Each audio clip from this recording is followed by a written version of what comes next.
உன்னத பாட்டு 6ஆம் அதிகாரம் 4வது வசனம், 10வது வசனம், 13வது வசனம். என் பிரியமே, நீ திர்ஷாவை போல் சௌந்தரியமும்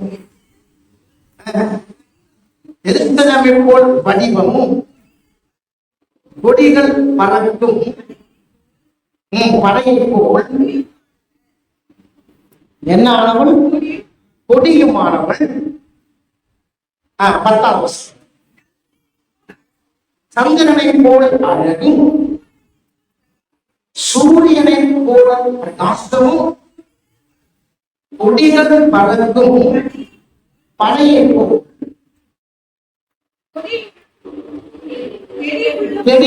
கெடியும் உள்ளவளாய்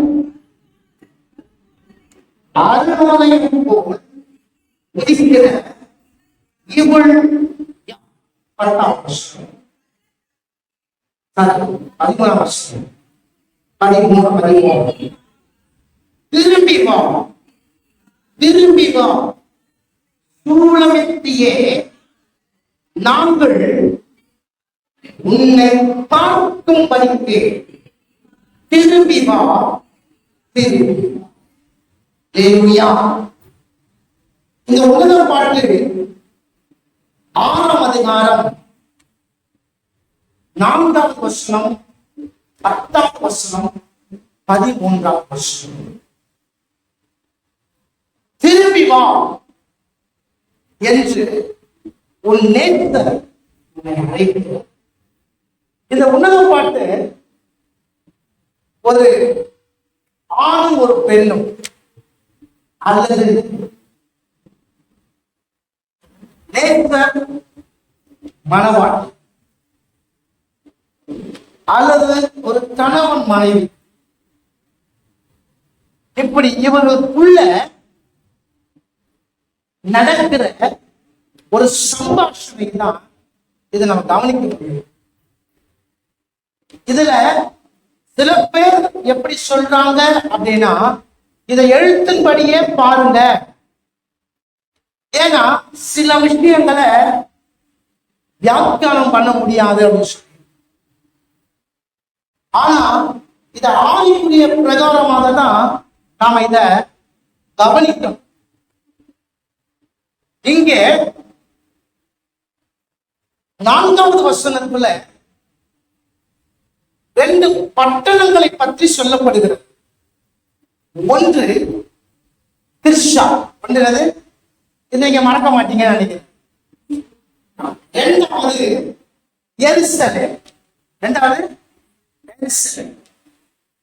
திர்ஷா அப்படின்னா என்ன அர்த்தம் அப்படின்னா, மனதுக்கு ஏற்ற அல்லது மனதுக்கு இன்பமான என பொருள்படும். திர்ஷான என்ன அர்த்தம்? மனதுக்கு ஏற்ற அல்லது மனதுக்கு இன்பமான என பொருள்படும். திர்ஷா பட்டணம் மிகவும் அழகா இருந்தது போல் கன்னிகையும் நேர்த்தருக்கு மிகவும் அழகானவளாக இருக்கிறார். ரொம்ப அழகா இருக்குமா? பார்க்கறதுக்கு மனசுக்கு அவ்வளவு அழகா இருக்குமா? அதே போல நேர்த்தருடைய கன்னிகை இந்த மணவாளனுடைய கன்னிகை மணவாட்டி, அதாவது நீங்களும் நானும் எப்படிப்பட்டதா இருக்குமா? அழகானவளாக இருக்கு. கர்த்தர் நல்லவர். 2வது பட்டணம் என்ன? எருசலேம். சொல்லுங்க, எருசலேம். இது தேவனுடைய நகரம். எருசலேம் என்பது தேவனுடைய நகரம். அது தேவனுடைய நகரமாக இருந்ததால் அது மிகவும் அழகாக அமைக்கப்பட்டிருந்தது. அது தேவனுடைய நகரமாக இருந்ததுனால அது மிகவும் அழகாக நேர்த்தியாக அமைக்கப்பட்டிருக்கு. நம்முடைய ஜப வீட்டை நம்ம என்ன பண்றோம்? அழகுபடுத்துறோம் இல்லையா? எதற்கு? இது தேவனுடைய இடம். இங்க தேவன் வாசம் பண்ணுகிறார், இங்க தேவன் எழுந்தருள் இருக்கிறார். அப்போ அந்த இடம் எப்படிப்பட்டதா இருக்க வேண்டும் என்று நினைத்திருப்போம். அது மிகவும் நேர்த்தியாக அமைக்கப்பட வேண்டும் என்பதுதான். அப்போ கன்னிகையும் நேசர் தங்கும் பட்டணமாக இருக்கு. இந்த நேசர் தங்குகிற பட்டணமாக யார் இருக்கிறது? இந்த கன்னிகை இருக்கிறார், இந்த மணவாட்டி இருக்கிறார். அப்ப திர்ஷா என்றா அழகு, இன்பம், நேசர் விரும்புகிறது போல எருசலேம் பட்டணம் தேவன் தங்குகிற பட்டணம். அப்ப இந்த மணவாளன் இந்த மணவாட்டிக்குள்ள தங்குகிற இடம். 1 கொரிந்தியர் 3ஆம் அதிகாரம் 16ஆம் வசனமும் 17ஆம் வசனத்தை பார்க்கும்பொழுது, நீங்கள் ஜீவனுடைய தேவனுடைய ஆலயமாக இருக்கிறீர்கள். 2 கொரிந்தியர் 6ஆம் அதிகாரம் 14ஆம் வசனத்திலிருந்து 17ஆம் வசனத்து வரைக்கும் பார்க்கும் பொழுது, அங்கே நீங்கள் ஜீவனுள்ள தேவன் வாசம் பண்ணுகிற இடமாயிருக்கிறீர்கள். அவர் உங்களுக்குள்ளே வாசம் பண்ணி உங்களுக்குள்ளே உள்ளாவுகிறார். 2 கொரிந்தியர் 6ஆம் அதிகாரம் 14ஆம் வசனத்திலிருந்து 17ஆம் வசனம் முடிய. அப்போ அவர் உங்களை தங்குகிறார்.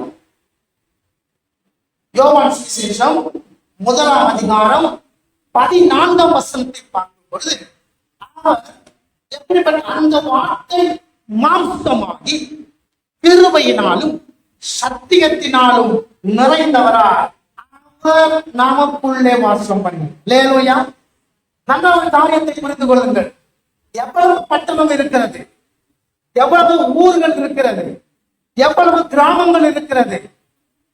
ஆனால் தேவனுடைய கண்களுக்கு 2 பட்டணம் மாத்திரம் கண்களுக்கு தெரிகிறது. ஒன்று என்னது? திர்ஷா. இன்னொன்று திர்ஷா பட்டணம் எதற்கு அவர் கண்களுக்கு முன்பாய் தெரிகிறது? அது மனதிற்கு ஏற்றதாக. பட்டணம் தேவன் தங்குகிற பட்டணம். என்னது? அதனால அவர் கண்களுக்கு முன்பாய் அவர் தெரிகிறது. அப்போ நீங்களும் நானும் எப்படிப்பட்டவர்களா இருக்கணும் அப்படின்னா, தேவனுடைய மனதுக்கு ஏற்றவர்களாக தேவன் வந்து தங்குகிற பட்டணமாய் இருக்கிறது.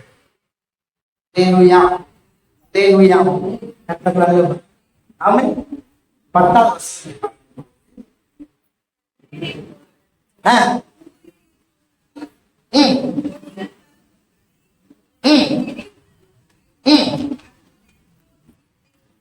அப்போ சந்திரனை போல அழகு. அழகு சந்திரன் எதுக்கு ஒப்பனையா சொல்லப்படுதுன்னா அழகு. சூரியனை பார்க்கும் பொழுது உலகத்துல, அதாவது ஒளி தருவதில்லை, சொல்லுங்க, அதுதான் பெருசு இல்லையா? ஒளி தருவதில் எதான் பெருசு? அதான் பெருசு. அதுக்கு முன்பாக மற்றது எல்லாம் என்னது? ஒன்றும் இல்லை. இப்போ அது எதை கொடுக்கிறது அப்படின்னா, நல்லா புரிந்து கொள்ளுங்க, நீதியின் சூரியனாகிய இயேசுவை குறிக்கிறது. அந்த இயேசு ஒளி தருகிறவராய், அந்த இயேசுக்குள்ள இருள் அவரை பற்றி கொள்ளாதவராய் காணப்படுகிறது. அதே போல அழகும் அவர் வாசம் பண்ணுகிற பட்டணமா இருக்கிற நீ அழகுள்ளவனாகவும், அதே நேரத்துல இருள் உன்னை பற்றி கொள்ளாமல் நீ மற்றவர்களுக்கு முன்பாக ஒளி வீசுகிற பட்டணம் போல இருக்கிறாய்.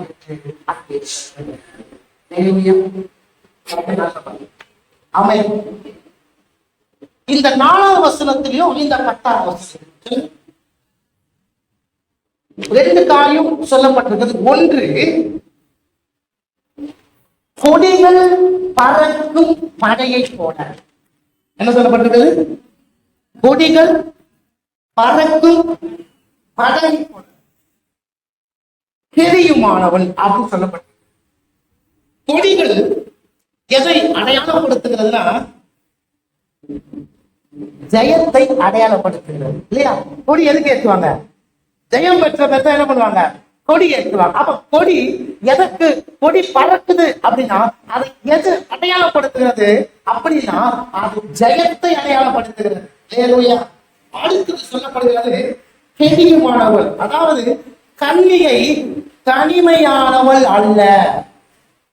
கன்னிகை தனிமையானவள், அதோடு கூட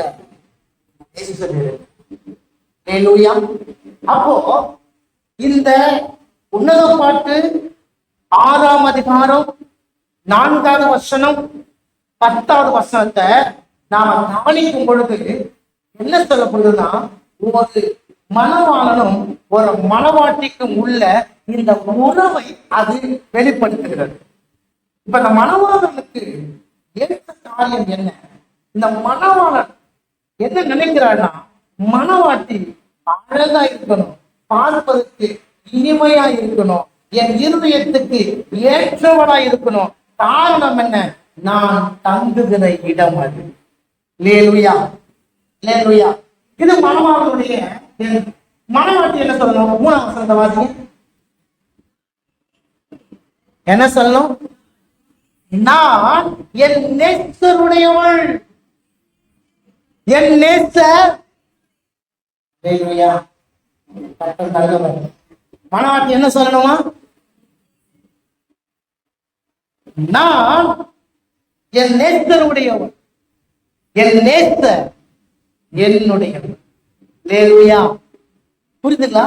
அப்ப இந்த 2 இடத்துல ஒரு மணவாளன் ஒரு மணவாட்டி, ஒரு மணவாளன் அந்த கன்னிகை, இவங்களுக்குள்ள இருக்கிற அந்த உறவு, அந்த ஐக்கியத்தை எவ்வளவு அழகாக இந்த வேதம் நமக்கு வெளிப்படுத்துகிறது. ஆமென். அப்ப நான் யாரு அப்படின்னா நேசர் விரும்புகிற மணவாட்டி நான். சொல்லுங்க. என் நேசருக்கு ஏற்ற கன்னிகை நான். வாயிலிருந்து பேசு, இல்லைன்னா மயப்பு எடுத்து வந்து உங்க வாய் கிட்ட வச்சு பேச. நான் யார்? என் நேசருக்கு ஏற்ற மணவாட்டி. நான் யார்? என் நேசருக்கு ஏற்ற கன்னிகை. அவர் விரும்புகிற, அவர் இருதயத்துக்கு ஏற்ற, அவர் எதிர்பார்க்கிற, அவருக்கு ஏற்றவளா, அவர் தங்குகிற பட்டணமா நான் இருக்கிறேன். ஆனா என் நேசரோ என்ன? 13ஆம் வசனத்தின்படி திரும்பி வா அப்படின்னு கூப்பிடுங்க.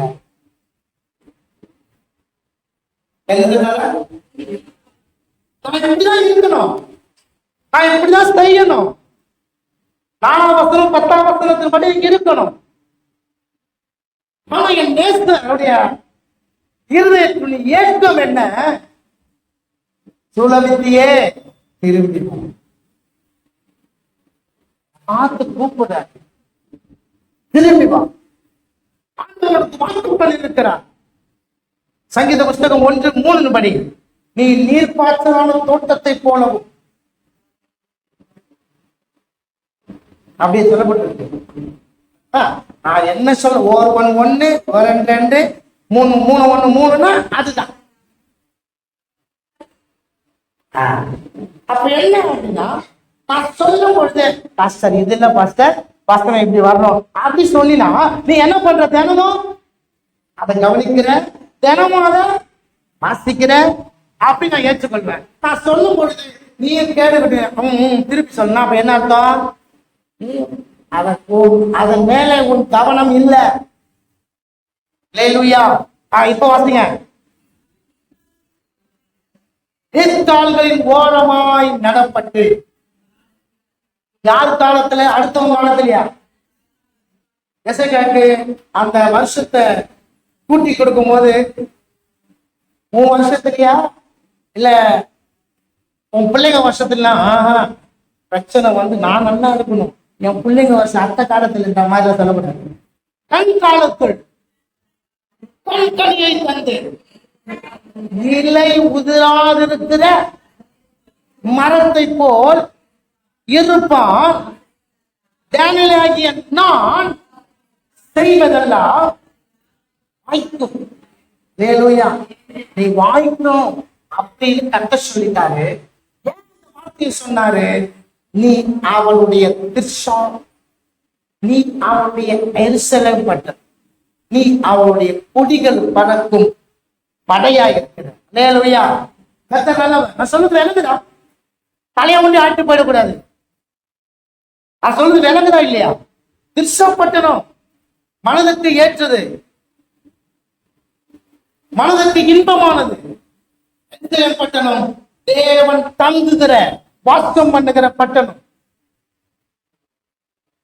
அந்த கொடிகள் அடையாளப்படுத்துகிறது, ஜெயத்தை காட்டுகிறது. அப்போனா நான் எப்படிப்பட்டவனாக இருக்கிறேன்? அவர் பார்வைக்கு இன்பமானவனாக, அவர் வந்து தங்குறவனாக, அவர் எனக்கு அவர் என்னோட கூட தங்குறபடினாலே நான் எப்பொழுதும் ஜெயம் பெற்றவனாக இருக்கிறேன்.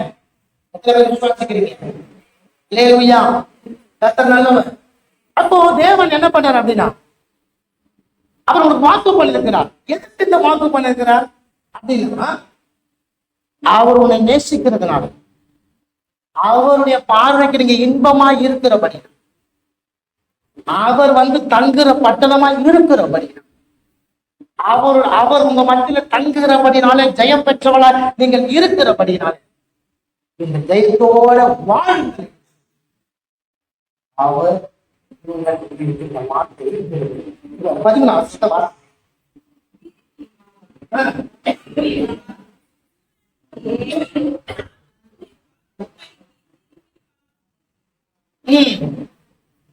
திரும்பி வா, திரும்பி வா, திரும்பி வா, நாங்கள் உன்னை பார்க்கும்படிக்கு. ஹல்லேலூயா. நாங்கள் உன்னை பார்க்கும்படிக்கு என்ன பண்ணுவோம்? திரும்பி. அப்ப என்ன அப்படின்னா, இந்த அழகும் எப்படி வந்துச்சு? இவர் எதனால வந்து தங்கினாரு? எதனால உங்களுக்கு ஜெயம் வந்தது அப்படின்னா, நீங்கள் மனம் திரும்பினதுனாலேயே இந்த அழகு வந்துச்சு.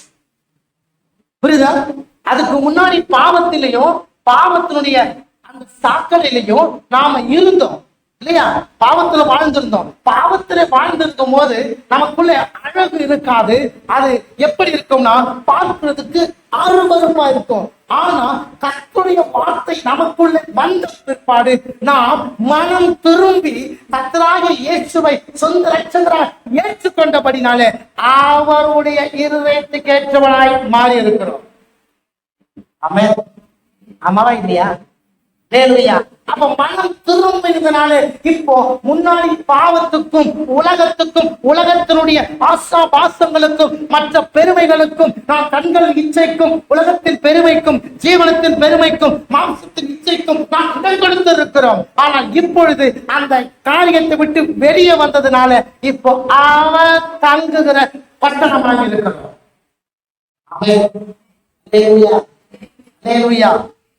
இப்போ அவருக்கு ஏற்றவனாக அவர் தங்குறதுனால இன்னைக்கு நீங்களும் நானும் ஜெயம் பெற்றவராக இருக்கு.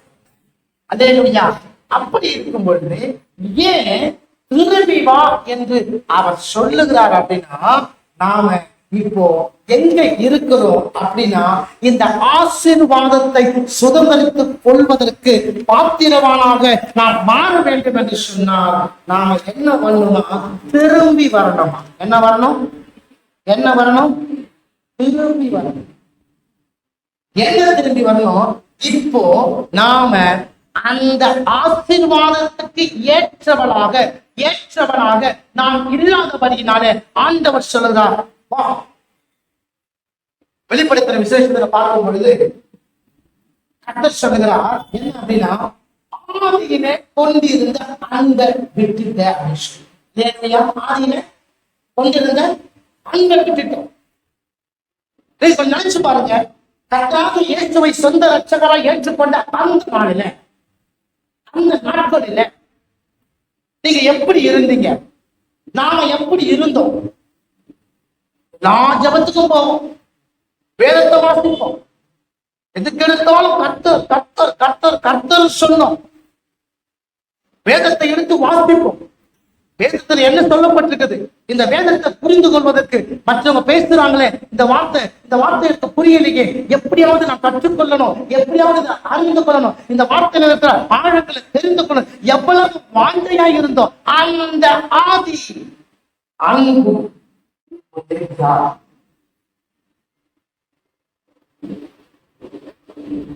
அதாவது சொந்தக்காரன் வந்துட்டான் அப்படின்னாக்கா ஆராதனையை விட்டுடுவோம்.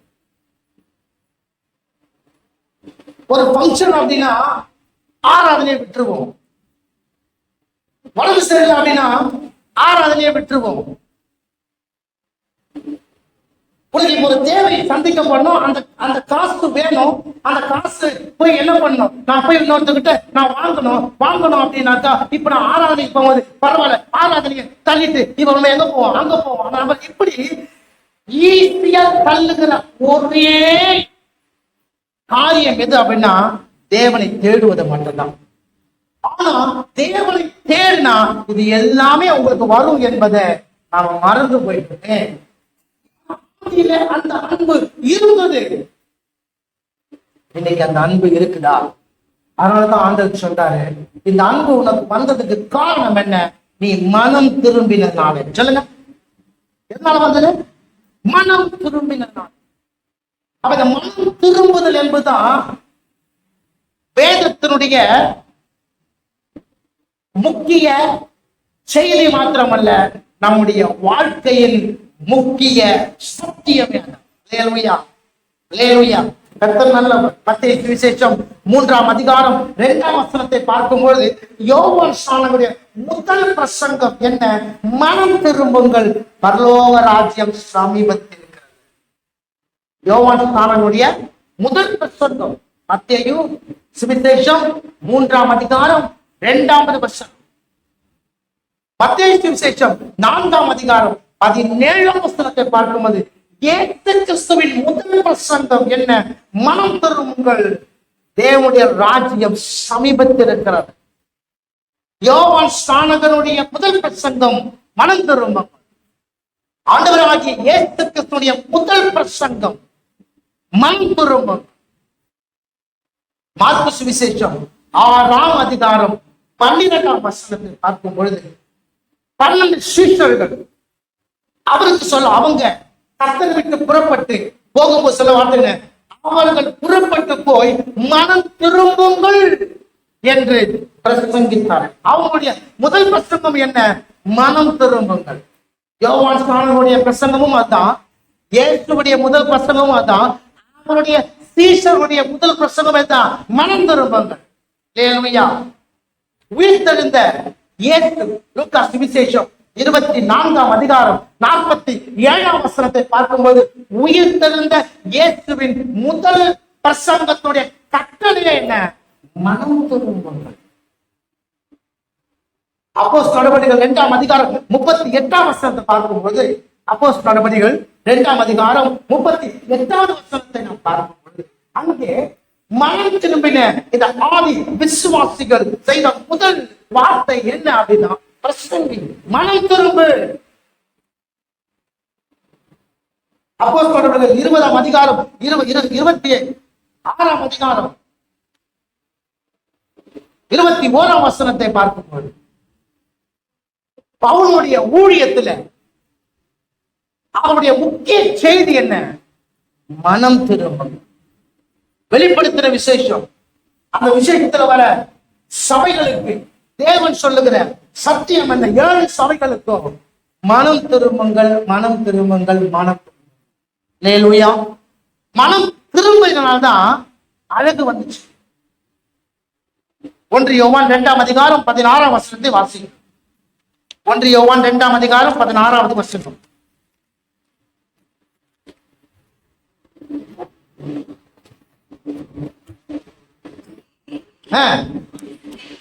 மாம்சத்தில் இச்சை, கண்கள் இச்சை, ஜீவனத்தில் பெருமையும் ஆகிய உலகத்தில் உள்ளவைகள் எல்லாம் பிதாவினால் உண்டானவை அல்ல.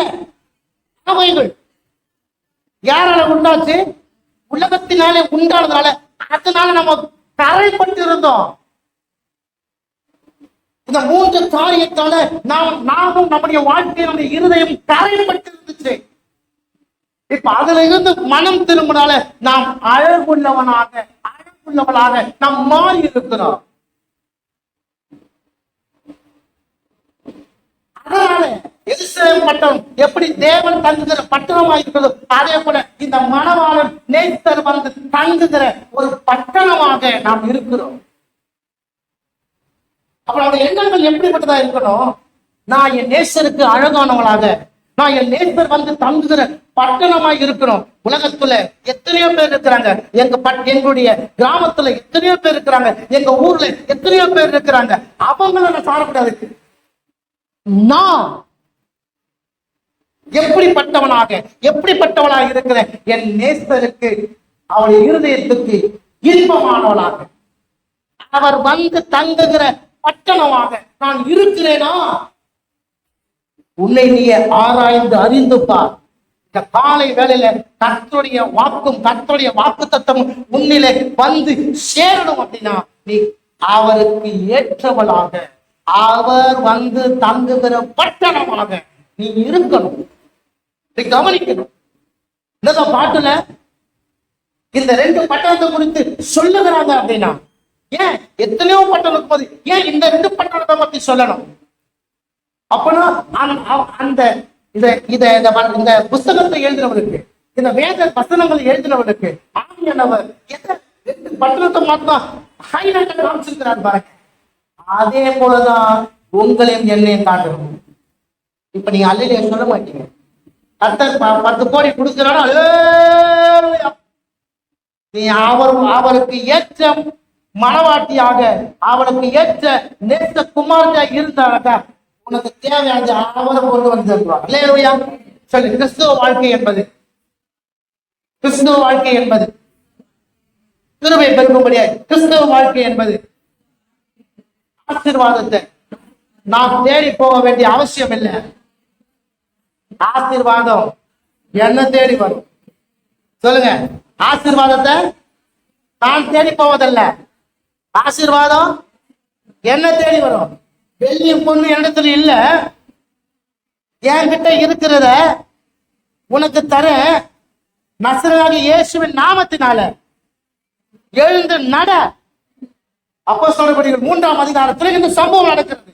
அப்போஸ்தலர் நடவடிக்கைகள் 4ஆம் அதிகாரம் கடைசி வசனத்துல எல்லாத்தையும் விட்டு அவங்க பாவத்தில் போட்டாங்க. அல்லேலூயா, அல்லேலூயா. இஸ்ரவேலை ஆசீர்வதிப்பது தேவனாய கர்த்தருக்கு. சொல்லுங்க. மரத்தை தேடி வியாபாரி போவானா? வியாபாரி தேடி மரம் வருமா? அப்ப நாம எங்க போறோம்? புரியுதா? கனி நமக்குள்ள இருக்குமானால் வியாபாரி நம்ம தேடி வருவாங்க. ஆனா இன்னைக்கு நம்ம என்ன பண்றோம்? நாமளா தேடி போய் வித்துறோம் சந்தையில. அப்படியே காரியம் மாறி இருக்குது. காரணம் என்ன? என்னுடைய மனம் திரும்புதல் இன்னைக்கு எப்படி இருக்கு? நான் ஆதியிலே கொண்டிருந்த அன்பு எனக்கு இப்ப இருக்கா? அவரை அப்ப நேசிச்சனே, அந்த நேசம் இப்ப இருக்கா? அவரை நேசிச்சு நான் அந்த வார்த்தைகளை நான் திறந்து பார்த்தனே, இப்ப அப்படி திறக்கிறேனா? அவரை நேசிச்சு நான் ஓடி வந்து எல்லா மீட்டிங்ல நான் கலந்து கொண்டேனே, இப்ப அப்படி இருக்கணும். அன்னைக்கு அவரை நேசித்தனால எல்லாத்தையும் விடையும் அவர் தான் பெருசு தெரிஞ்சதே, இன்னைக்கு அப்படி தெரியல.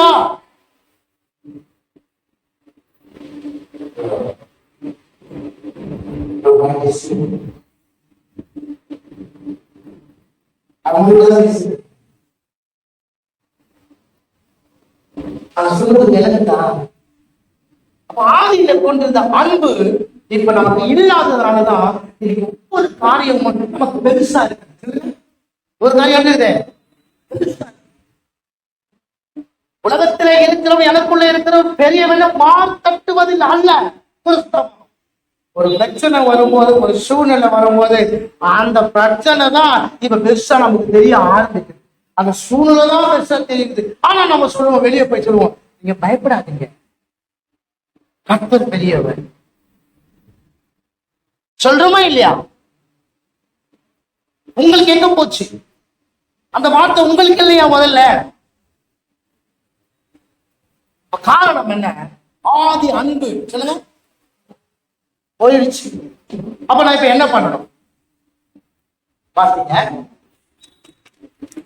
எபேசியர் 5ஆம் அதிகாரம் 14வது வசனம். எபேசியர் 5ஆம் அதிகாரம் 14வது வசனம்.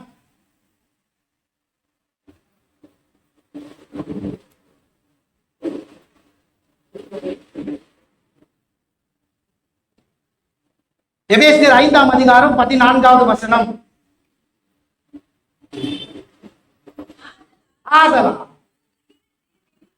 ஆதலால் தூங்குகிற தானியேலே, உங்க பேர் சொல்ல மாட்டீங்களே, நீங்க எல்லாம் வச்சிருந்தாங்க தெரியும்.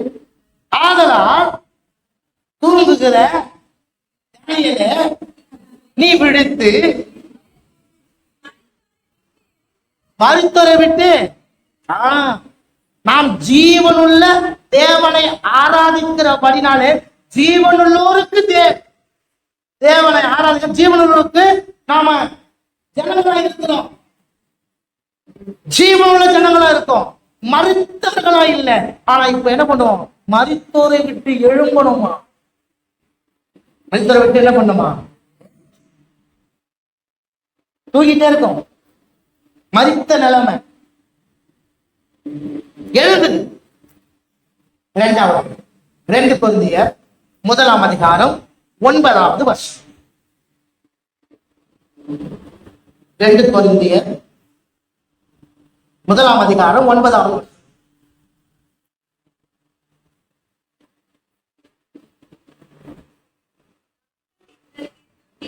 நாங்கள் எங்கள் மேல் நம்பிக்கையால் இராமல் மரித்தோரை எழுப்புகிறேன். இங்க பாருங்களேன், அவன் நம்பிக்கை பாருங்களேன் என்னன்னா, நாங்கள் எங்கள் மேல் நம்பிக்கையா இராமல் மரித்தோரை எழுப்புகிற அந்த தேவன் மேல நம்பிக்கையா இருக்கிறோம். ஆமென். நீங்க ஆராதிக்கிற தேவன் எப்படிப்பட்ட தேவன்? மரித்தோரை. அப்ப என் வாழ்க்கையில என்ன மரித்து இருக்குதோ அந்த காரியத்தை உயிரோடு கூட எழுப்ப வல்லமை உள்ள தேவனை நான் என்ன பண்றேன்? ஆராதிக்கிறேன். ரோமர் 4ஆம் அதிகாரம் 17வது வசனம். ரோமர் 4ஆம் அதிகாரம் 17வது வசனம். அநேக சாதிகளுக்கு உன்னை தகப்பனாக ஏற்படுத்தினேன் என்று எழுதியிருக்கிறபடி அவன் தான் விசுவாசித்திருக்கிறவருமாய் மரித்தோரை உயிர்ப்பித்து இல்லாதவைகளை இருக்கிறவை போல் அழைக்கிற தேவனை முன்பாக நாம் எல்லோரும் நம்ம எல்லாருக்கும் அவன் தகப்பனானான். இல்லாதவர்கள் இருக்கிறவை போல் அழைக்கிற தேவன், மரித்தோரை உயிரோடு எழுப்புகிற தேவன், நரம்பு செத்து போய் இருக்கிற நிலவிலும் அங்கே இருந்து ஒரு புதிய ஜீவனை, ஒரு புதிய சந்ததியை உருவாக்குற தேவன் நீங்களும் நானும் ஆராதிக்கிற தேவன். அல்லேலூயா. ட்ரில் மாஸ்டரா தான் இருக்க வேண்டியதா இருக்கு. ஒரு விசில் அடிச்சாதான் கையை தூக்க வேண்டியதா இருக்கு. அடுத்த விசில் அடிச்சாதான் கையை கீழே இறக்க வேண்டியதா இருக்கு. அடுத்த விசில் அடிச்சாதான் அப்படின்னா போறது. அது நல்லவர். அல்லேலூயா. அப்போ தூங்குகிறன்னா மரித்தோரை எழும்பி மரித்தோரை உயிரோடு எழுப்புகிற அந்த தேவன் மேல என் நம்பிக்கையை வச்சு, இல்லாதவர்களை இருக்கிறவை போல் அழைக்கிற தேவனை நம்பி நான் வந்தா. சொல்லுங்க, யார் வந்தா? நான் யாரு? இந்த கட்டணம் வந்தா. யார் வந்தா? நீங்க ஏன் இதை நான் சொல்றேன் அப்படின்னா நல்லா புரிந்து கொள்ளுங்க. உங்க பேரு சொல்லி நீங்க விசுவாச அறிக்கை பண்ணாதான் அது உங்க வாழ்க்கையில வந்துருச்சு. ஆமாவா இல்லையா? ஆபிரகாமின் தேவன், ஈசாக்கின் தேவன், யாக்கோபின் கண்டிப்பா அவர் யாக்கோபின் தேவன் தான், அவர் ஆபிரகாமின் தேவன் தான். ஆனா ஈசாக்கின் தேவன் தான். அந்த தேவன் எனக்கும் தேவன். புரியுதா உங்களுக்கு? அடுத்தவரை கூப்பிட்டு வச்சு எப்படின்னாக்கா, இந்த பங்கன்ல சாப்பாடு போடும் போது நமக்கு பசிக்கும், அது நமக்கு 2வது சாப்பாடு வேணும், கொஞ்சம் வேலை இருக்குது. இப்ப அடுத்தது வேணும் அப்படின்னா அவருக்கு இது கேட்கிறாரு பாருங்க, அவருக்கு போட்டு கொஞ்சம் எனக்கும் போட்டுருங்க, இந்த கதைலாம் இங்க வேணாம், உனக்கு வேணும்னா நீ தான் கேட்கணும். ஆமென். யாருக்கு வேணும்னா? எனக்குன்னா டேனியலுக்கு வேணா நான் தான் கேட்கணும். சோ அதனால ஆதி அன்புல இருந்து போன டேனியல் ஆக்கியன்னா மரித்தோரை விட்டு எழுந்து மரித்தோரை உயிரோடு எழுப்புகிற தேவன் மேல நம்பிக்கை வைத்து இல்லாதவர்களை இருக்கிறவர்கள் அழைக்கிற அந்த தேவன் மேல முழுசா அவரை நம்பி அவர் மேல விசுவாசத்தை வச்சு டேனியலாகிய நான் வந்தா, லூக்கா சுவிசேஷம் 15ஆம் அதிகாரம் 22ஆம் வசனத்தை வாசியுங்கள்.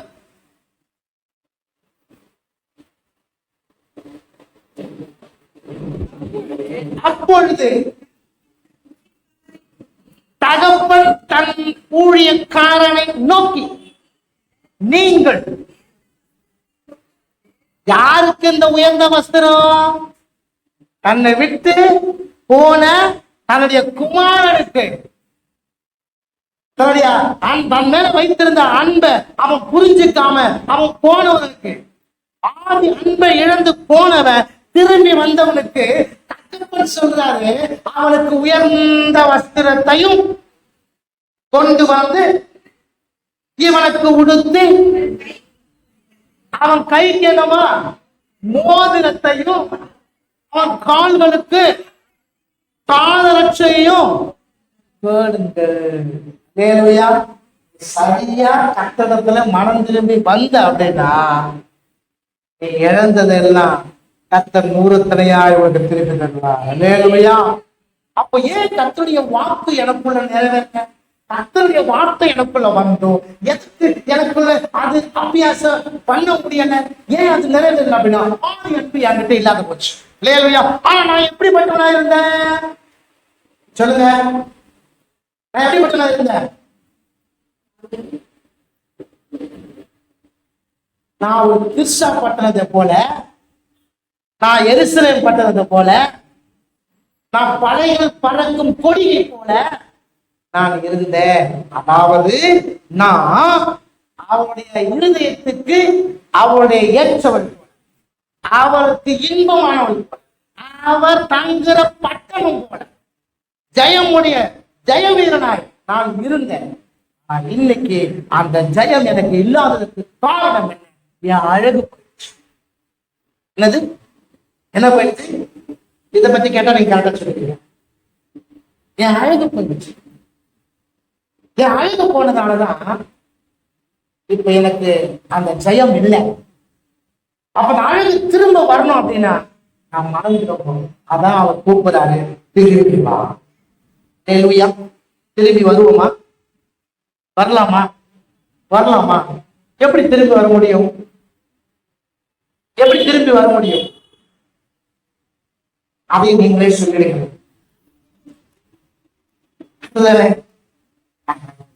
நான் கேட்டுதாச்சு, எப்படி எனக்கு தெரியாது. எப்படி திரும்ப வர முடியும்?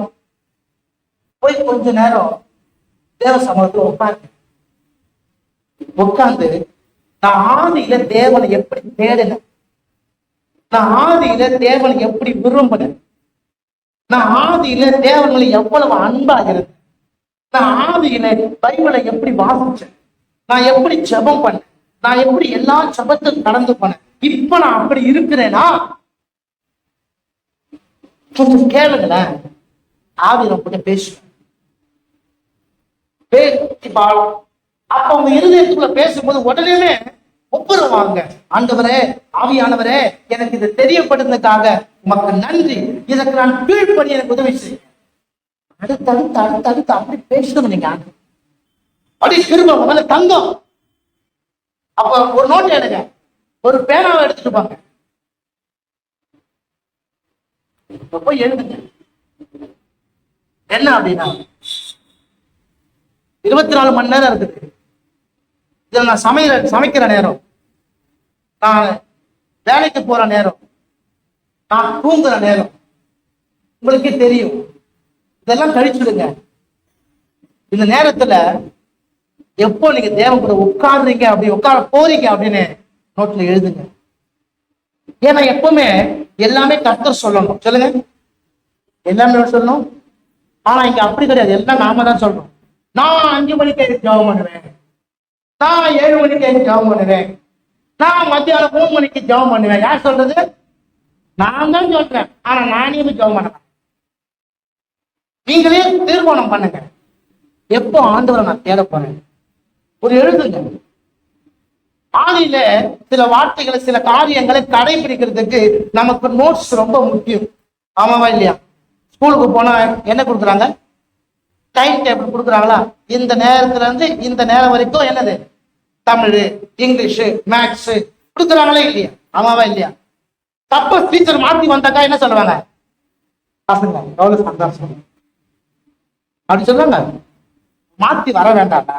ஆமாவா இல்லையா? அப்ப சரியா போச்சுன்னா பசங்களுக்கு என்னது? ஓ சந்தோஷம். அதே போல நீங்க சரியா அந்த டைம் எழுதி எந்த டைம் உட்காருங்களோ அந்த டைம் நீ குறி. ஆனா குறிச்சு நீ உட்கார். உட்கார்ந்து தேவனை, நீ தேவனை தேடுகிறவளாய் மாறு. தேவனை கூப்பிடுகிறவளாய் இருக்காது. தேவனை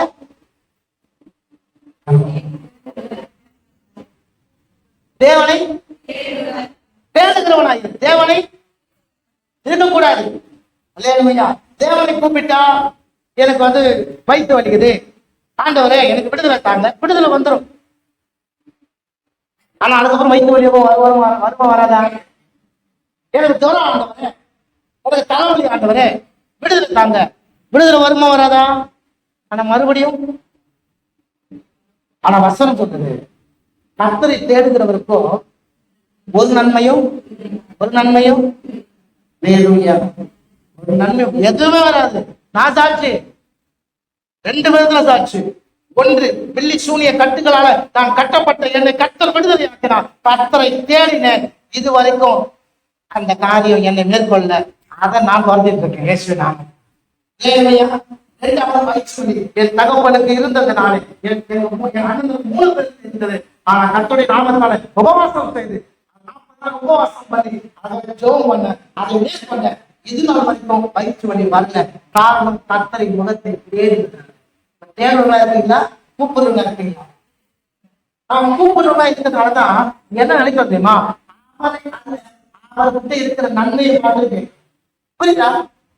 என்ன அவருக்கு இது தரணும், அவருக்கு அதை தரணும், எனக்கு அவரை செய்யணும், அவருக்கு எப்படி பார்க்கணும், அவருக்கு அப்படி பார்க்கணும்னு சொல்லி. ஆனா நீங்க தேவனை தேர்ந்த ஆளை பிடிச்சிட்டீங்க அப்படின்னா எந்த நன்மையும் உங்களுக்கு குறையக்கூடாது. எல்லாம் அவர் பார்க்கணும். ஆமே. அல்லேலூயா. நம்ம ஆதில இருந்து எப்படி வந்துட்டோம் அப்படின்னா, ஒரு பொண்ணுகிட்ட போயிட்டு என்னம்மா உனக்கு வர மாப்பிள்ளைய கொடுக்கணும், அகுதியோட நல்லா பாரு, அவர் என் மேல அன்பு நல்லா. ஆனா அன்பு கொடுக்கப்பட வேண்டியதா வாங்கப்பட வேண்டியதா? அப்ப நான் என்ன சொல்றோம்? நான் அவர்களை அன்பு செய்வேன், நான் அவரை நல்லா பார்த்துக்குவேன். இப்போ நீ அப்படி பார்த்துக்கோ, உனக்கு தேவையான எல்லாத்தையும் அவர் பார்த்துக்கோ. ரட்சிப்பு என்பது மூடப்பட்ட கதவுல, ரட்சிப்பு என்பது மூடப்பட்ட கதவுல தோன்றுது. வெளிப்படுத்தின விசேஷம் 3ஆம் அதிகாரம் 20ஆம் வசனம் சொல்லுது, இதோ வாசற்படியிலே நின்று கதவை தட்டுகிறேன், ஒருவரின் சத்தத்தை கேட்டு கதவை திறந்தால் நான் அவனோடு கூட போய் போஜனம் பண்ணுவேன், அவனும் என்னோடு கூட போஜனம் பண்ணுவான். அப்ப ரட்சிப்பு என்பது எங்க தொடங்குறது? மூடப்பட்ட கதவுல தொடங்குகிறது. ஜெபம் என்பது திறக்கப்பட்ட கதவுல தொடங்கி, ஜெபம் என்பது திறக்கப்பட்ட கதவுல தொடங்கி உள்ள போய் என் நேசரோடு கூட உறவாடும்படி கதவை மூடும். இந்த கதவு திறந்து அதான் கதவு மூடுறதே இல்லை. உலகத்துடைய ஆசையும் பிரச்சனைக்குரிய காரியமும் போராட்டத்துடைய காரியமும் எங்க வருது? மனவாளம் பிரதமா வருது. அப்ப மனவாளம் என்ன பண்ணுவான்? சும்மா வந்து மூக்கு வெளியே போடுவான். ஆமாவா இல்லையா? ஆமா தானே? அப்ப மனவாளம் இருக்கும்போது எப்படி இருக்கணும்? அப்படி இருந்து பாருங்க, உனக்கு தேவையானதை அவன் வந்து நல்லா இருக்கிறாளா இல்லையா என்பதை எப்படி நினைக்க முடியும் அப்படின்னா நினைக்க முடியும். அவ எப்படி வாழ்கிறாள் என்பதை குறித்து ஆமென். அவனுடைய கழுத்துலையும் அவனுடைய காதுலையும் அவனுடைய காலிலையும் தங்கங்கள் இருந்தா அவனை கட்டினவன் தங்கமானவன். அவன் கழுத்துலையும் காதலையும் காலிலையும் தங்கம் இல்லைன்னா அவன் தகரமானவன். உன்னை கட்டணம் எப்படிப்பட்டவன் சொல்லுங்க? அப்படி எப்படி இருக்கான்?